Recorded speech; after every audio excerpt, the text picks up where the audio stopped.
তো দেখতে দেখতে তো ক্রিসমাস প্রায় চলেই আসলো, তো ভাবলাম তোমাদের সাথে একটা কেকের ভিডিও শেয়ার করি। আর এই কেকটা না অনেক দিন আগে আমি বানিয়েছিলাম। তো চলো কেকের ভিডিওটা সম্পূর্ণ তোমাদের বলি। তো কমলা থেকে প্রথমেই দেখো আমি একটু ছিলকা ছিলিয়ে নিয়েছি, এখন কমলার রসটা নিংড়িয়ে নিচ্ছি। তো রসটা কিন্তু এখন একটা ছাঁকনির সাহায্যে আমি ভালো করে ছেঁকে নেব। তো কমলার রসটা ভালো করে ছেঁকে তার মধ্যে দেখো আমি 1 বাটি চিনির গুঁড়ো আর হাফ বাটি আমি সাদা তেল দিয়েছি ছোটো বাটির। আর এখন এটা ভালো করে মিক্সড করব।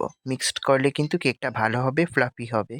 আর এখানে দেখো এখন দিয়ে দিয়েছি ময়দা। ময়দাটা আমি এখানে ছোটো বাটির 2 বাটি নিয়েছি, যে বাটিগুলি দিয়ে তেল দিয়েছিলাম সেই বাটির 2 বাটি এখানে দিয়েছি ময়দা। আর এখন 1 চামচ বেকিং পাউডার আর ওই চামচেরই হাফ চামচ আমি বেকিং সোডা দিয়ে দিয়েছি, আর 1 প্যাকেট গুঁড়ো দুধ দিয়েছি।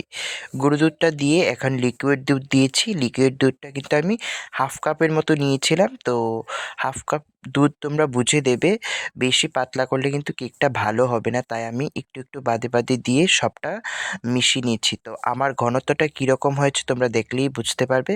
তো এইরকম হয়েছে কিছুটা ঘনত্বটা। তো এখন দেখো কমলার ছিলকাগুলি দিয়ে দিলাম। এটা দিলে কিন্তু কমলার একটা ভালো ফ্লেভার আসবে এবং গন্ধও করবে। আর ব্যাটারটা দেখলেই তোমরা বুঝতে পারবে যে কেকের ব্যাটারটা কীরকম হয়েছে। এখন কিন্তু আমি একটা মোল্ড নিয়ে নিয়েছি। মোল্ডের মধ্যে ভালো করে তেল মাখিয়ে নিলাম। এখানে কিন্তু আমি রিফাইন্ড তেল ইউজ করেছি। আর একটা সাদা কাগজেও আমি তেল মাখিয়ে নিয়েছি, সেটা দিয়ে কিন্তু এখন ব্যাটারটা ঢেলে দেবো। আর ব্যাটারটা সেট হতে প্রায় 5 থেকে 7 মিনিট লাগবে। তো এখন কিন্তু একটি কড়াইকে আমি আগে থেকে হিট করে নিয়েছি, এখন স্ট্যান্ড বসিয়ে কেকটা বসিয়ে দিলাম। তো কেকটা কিন্তু প্রায় 15 থেকে 20 মিনিট বেক হওয়ার পর আমি এখানে কিছু ড্রাই ফ্রুট দিয়ে দিয়েছি। তোমরা চাইলে টুটি ফুটি বা অন্যান্য ড্রাই ফ্রুটও দিতে পারো। তারপর কিন্তু আমি আরও এটাকে 15 মিনিট বেক করে নেব। আর একটা কাঠি দিয়ে দেখিয়ে নিয়েছি, দেখো কেকটা প্রায় হয়ে গেছে। আর কাঠিতে লেগে গেলে কিন্তু কেকটা হয়নি, তাহলে আরটু রাখতে হবে।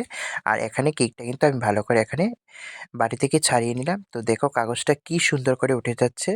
তো তোমরাও কিন্তু এরকমভাবে বানাতে পারো। আর কেকটা কিন্তু সুন্দর হয়েছে এবং ফ্লাফি হয়েছে, খেতেও কিন্তু দারুণ হয়েছিল। আর তোমরা কেকের ঘনত্বটা দেখলেই বুঝতে পারবে কতটা ভালো।